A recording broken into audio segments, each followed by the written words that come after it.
Someone's drawing power from Azerite in this area. You need to stop him.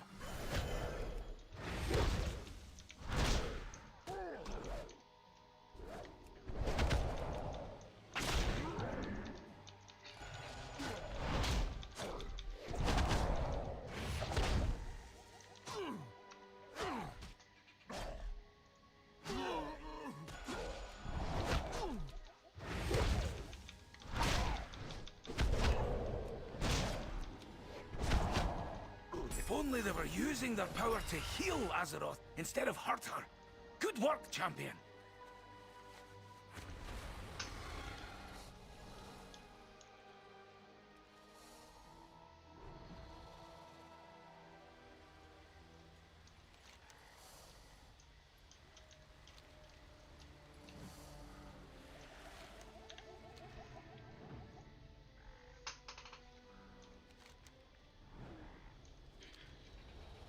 The applicable arguments instead of trying to draw this into anything else. Okay, I think Sure. we can handle that. I don't think the situation is so complicated that we have to start drawing parallels to other things. Okay. Then I think most of the people in your chat were primarily concerned over whether or not it was moral to attempt to apprehend the shooter, and you were more concerned with whether or not that was a good decision for preserving their mortality. But I don't think people were arguing that. I think generally speaking in this country, we tend to laud people who put their lives on the line to attempt to apprehend an active shooter, but you seem to be demonstrating an almost contemptuous disregard for their efforts, which obviously didn't Yeah, work because out. I don't believe that the guy was an active shooter at the time when people were attempting to apprehend him, firstly, and then secondly, trying to apprehend an active shooter in an irresponsible manner can actually increase the amount of harm suffered by people around you, for instance, with ricochets or with misfires.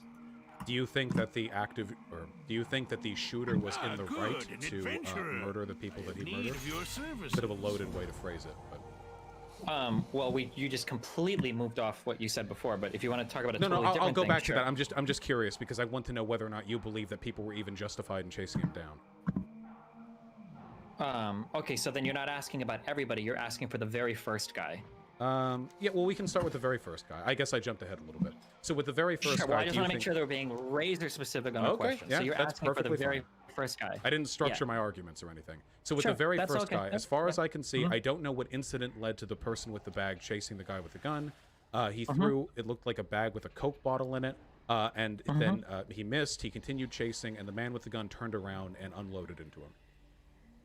How many shots did he fire? Was it just one or was it more than one? I think it was more than one, but I would have to go back. Chat, if you want to link the video, I can take a look at it again. Okay. So 3 or 4 is what I've heard. Okay. Yeah. So just being clear, so 3 or 4 shots. I saw 2 people have shot, so I'm assuming that's true. Yeah. I would say that in that case, yeah, I would say that self-defense is justified. Really? Even though Minnesota is not a stand-your-ground state? Do you want to talk moral or legal? Which one do you want to talk? Okay, morally, do you think if you're being chased down by an unarmed person... Wisconsin, sorry, not Minnesota. Do you think that do you think being chased down by a person if you have a firearm means that you're morally justified in shooting them? Absolutely, yes. You don't believe in like escalation of force, like there needs to be a demonstration of lethal escalation of force before you're allowed to respond in kind, or... If you're brandishing a firearm and somebody's charging you anyway, I think it's fair to assume that that person likely has lethal intent. They could be carrying a knife, or they could be planning to take your firearm from you and kill you with it. You have no way of knowing that. It's not your responsibility to know that. If you're trying to comply with what I would consider a moral duty to retreat, which it seems like he was running away, but another person is charging after you regardless, by the time you've ascertained whether or not they have like a knife or something, you're likely already going to die. So yeah, I think that you have a right to defend yourself in that circumstance. Okay. So if we're strictly speaking like morally here, I think that's aberrant. You could potentially justify. Can you tell me why? Oh yeah, because you could potentially justify with that line of logic an unbelievable range of potential justifications for engaging in like a preemptive lethal force. Sure. Can you give me an example? Yeah. I don't think that any time a person is running at you, that gives you permission to kill them. I'm not saying anytime a person is running at you. I'm saying anytime a person is running at you when you've displayed lethal intent. I think that it's okay to assume that that other person is likely to counter with lethal intent as well. But if you've displayed Can you give me an example? If you've displayed lethal intent initially, doesn't that mean you don't morally have... Like, by that argument, that means any initiator of lethal force would then be justified in killing anybody who attacks them after that point. Because they've demonstrated lethal threat, and that... Learn from Yeah. If you've demonstrated, okay, hold on, don't try to, okay. If you've demonstrated that you've brandished a weapon, so you're willing to take things to a lethal level, and you're retreating, I would assume that anybody chasing you after that is also going to respond in kind with lethal levels of force. Can you give me an example of that not being the case? I'm not talking about like, because you're making a bunch of arguments, but you're leaving out one part. So an analogy that you just gave, so I could walk into a club and show my gun and now I can just kill anybody that charges me? Well, no, because in that case, you're aggressing, not retreating. This guy appeared to be retreating. It seemed like he was running with his back turned to the guy who was still chasing him and throwing things at him. Now, if you can give me an example where my use case here fails, I'd be interested to hear it, but so far you haven't provided one. Well, I mean, it wouldn't be difficult for me to provide a use case because it's entirely possible to tackle somebody without having any lethal intent. But if a person... Do you think you... Wait. Can you know that? Well, no, but you can't know that no matter what. So you acknowledge then that there's a probability that if the guy either takes your firearm from you or has a knife in him, that he will kill you, right? Well, there's always a probability whether or not you've already demonstrated lethal intent, but you were the one who escalated force by brandishing lethal intent to begin with. We don't know that. We don't know that. Levels, Do you think the person with the bag of coke brandished lethal intent before the person with the gun did? We don't know. It happened off video. All we've seen, and now it's possible. I'm going to admit this, okay? Because I don't know. I know you guys love covering breaking news. It's possible that maybe this guy with the firearm was actually provoking people to doing something earlier. That is possible. I don't think that justifies the guy chasing him. I think that's still stupid. But maybe it's some more moral ground to stand on. But I don't think either of us know that. All we've seen in a video is a guy running away with a rifle, being chased by another guy with a bottle. That's all I've seen so far, at least. So if it were somehow, and I'm not saying this is the case because I don't know any more than you, but if it were somehow demonstrated then that the person with the gun brandished it unlawfully or otherwise demonstrated lethal intent without provocation and was then chased down and then killed or engaged in lethal force, would you say then that morally justifies the behavior of the person chasing them down? No, I don't think so. Not at all. I don't think it's a citizen's... Once the threat has been neutralized, I don't think that you have like a moral follow-up or a moral justification to follow it up with lethal force anyway. So for instance, let's say somebody brandishes a firearm and you manage to knock it out of their hand and they're like pretty much neutral. Let's say it's a small guy, 90-pound dude, knock his firearm down, and now I don't think you can like kill him afterwards once the threat has been neutralized. I don't think that's fair. The threat wasn't neutralized. He still had a gun. He would run off later and kill more people. We don't know that. You have no idea of knowing that, right? That didn't seem to be the case. A threat's not neutralized if the guy's still running away with a gun, especially if he demonstrated initially like an unlawful brandishing of that firearm. I would still assume that guy was a threat to the people around him. It's possible, but it seems like I can grant you this, I would have to make a lot of like pretty bold assumptions. One is that he brandished a firearm showing that he was going to kill somebody, but then ran away, but then turned around and used it anyway, which is strange. And then two, like he brandished it and killed a guy, but allowed another guy to walk up and provide medical attention and didn't shoot anybody else. And then three, it was charged by a mob later and only shot the people directly attacking him. It didn't seem to shoot anybody. Like it's possible that what you're saying happened, but neither of us really know that. I don't know and given if all those everything preconditions are necessary for my argument to be valid. No, I'm saying that what you're saying. So like, I could imagine a fantastical world where this guy like drew his gun and he was like, I'm gonna start killing innocent protesters, and some guy was like, no, get away, and like maybe threw a bottle at him. Like that's possible, but it seems highly unlikely. And even at that, like, I mean, like once you've chased him off, it seems like your goal should be to retreat and call the police, or retreat and leave. I guess if you don't think the police are trustworthy. I don't know why you would like follow it down and run it down all the way. That just seems to be like really irresponsible. We're conflating arguments a little bit here. So it's possible that the most rational action that you can take is to hold off and call the police. However, if it's been demonstrated that this person is unstable or is provoking lethal intent for other people, it's entirely possible you believe that chasing them down and stopping them immediately is the most effective way to immediately put an end to the threat. I guess the biggest thing that I have an issue with is your assumption. Wait, to be clear, that is incredibly unlikely that is ever the case. In any responsible self-defense like circumstance, it is highly unlikely that the most EV positive action is to chase a guy with a rifle with a bottle. If I drew like all the possible paths that could stem from that, like chances are you're always going to result in more harm than less with that course of action. For instance, maybe you charge him and he shoots you because you're charging him, and then you provoke other people to charge him as well, and he shoots all of them, and now you've got more people killed. Or maybe you charge him, he shoots at you. Like, what if you chase him and you manage to apprehend him before he kills other people?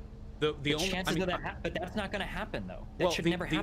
The only advice that I'm going off of here when it comes to how you should respond to active shooter situations is the advice that I was given when entering university, should there ever be an active shooter. The advice for which is generally, and I don't know if this was just the advice that I was given in my university or if this is generalized advice, that you should hide, and if you cannot hide, you should fight.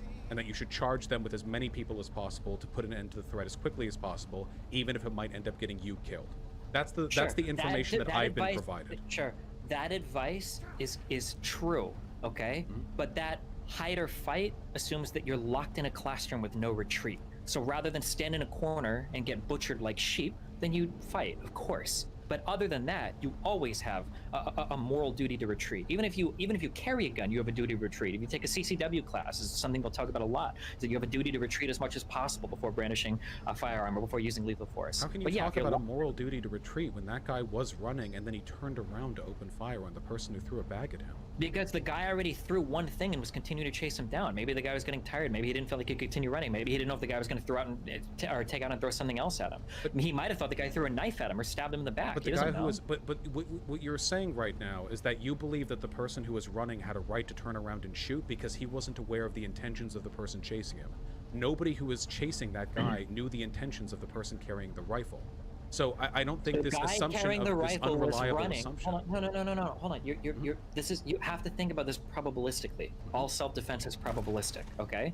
You don't know if a guy coming up to you, if you're a woman, if he's trying to like wrestle you to the ground, you don't know if he's going to rape you. But we would never use this argument for a woman, right? Because there's a chance he could. You don't want to put yourself in a position where you've sacrificed your autonomy to that person, right? So if this guy is running away from a dude who is chasing him, even after he's shown that he has a rifle, right? That guy probably doesn't want to sacrifice his autonomy to a guy that's proven that he's willing to attack him, even though that other guy has shown like he's brandished a rifle and shown lethal intent. This is about optimal response strategies, not about morals. We can't expect average civilians.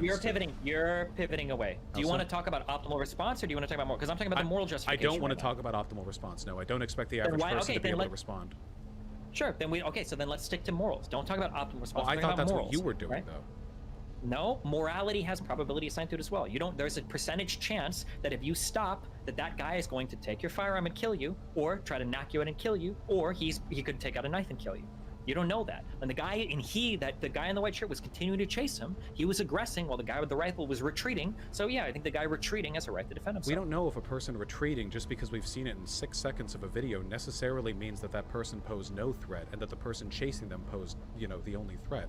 We're making a lot of conjecture. Wait. You're the one making assumptions now. No, I am making assumptions because how that incident started is very essential to understanding who was more in the right. If your assumption, not really, no. Well, do you believe then? But then your assumption then is even if the shooter was the one who initially brandished lethal intent, they would be justified in killing anyone who attempted to stop them. If he's aggressing on other people, but he wasn't aggressing, he was retreating. What if he was running away? What if he brandished a firearm or threatened somebody verbally or pointed a firearm at somebody or otherwise unlawfully brandished a firearm and then ran? Wait, stop saying law. We're talking morals. We're pivoting to so many different. So just focus on the moral part, when I say unlawfully brandished, what I'm trying to clarify is that he wasn't brandishing it in response to a legitimate threat to his own person. He was pointing it to. I don't know. So just said like aggressive. Sure, okay. That's fine. I understand what you're saying. I was trying to make it clear. I don't think you're trying to make it a legal argument. I understand. Yeah. Go ahead. So aggressing upon other people, and then he runs off. You speak of probabilistic circumstances. The people who are chasing him have no idea whether or not he poses a threat to other people, whether he's just trying to round a corner. What's more, I don't know how much the morality of the action is necessarily tied to the individual's ability to process the probabilistic outcomes of what response they should take to the potential of an active shooter. Like, I just want to, because I don't expect an average person to be very cognizant in the heat of the moment as to what the optimal decision is when it comes to a threat. But if a person stop. Are you talking optimal decision or morality? We keep hopping around. You have said the morality of an action is in part determined by the extent to which your response to a situation is probabilistically justified, given the threat posed to you, right? Yeah, but I'm not saying that. That's what I'm saying. I don't know how much of a connection there is there. Okay, if a person is aggressing on you, okay, they could kill you. They might not, but they could. That's all I'm saying. That's the only problem. I'm not saying that it's up to a citizen to probabilistically weigh blah, blah, blah. I'm just saying that if you're retreating, somebody is running up to you, right? There's a chance that that person could kill you. If you've shown like lethal intent and that guy's still charging you, like, holy fuck, seems like this guy wants to fight to the death. I think that's a fair assumption. So if that guy's running away and another dude is chasing, it's absolutely a fair assumption. Ask anybody that's any like, it's, I actually question if you're operating in good faith, if you actually want to challenge that assertion. We can talk about that in more detail if you want. Do you believe the act of open carrying means that you have a lower bar that justifies lethal engagement with other people? I think this might be the fundamental question we're disagreeing on here. So what you said is because you, so if a person's just running at you from the street, like, and you're like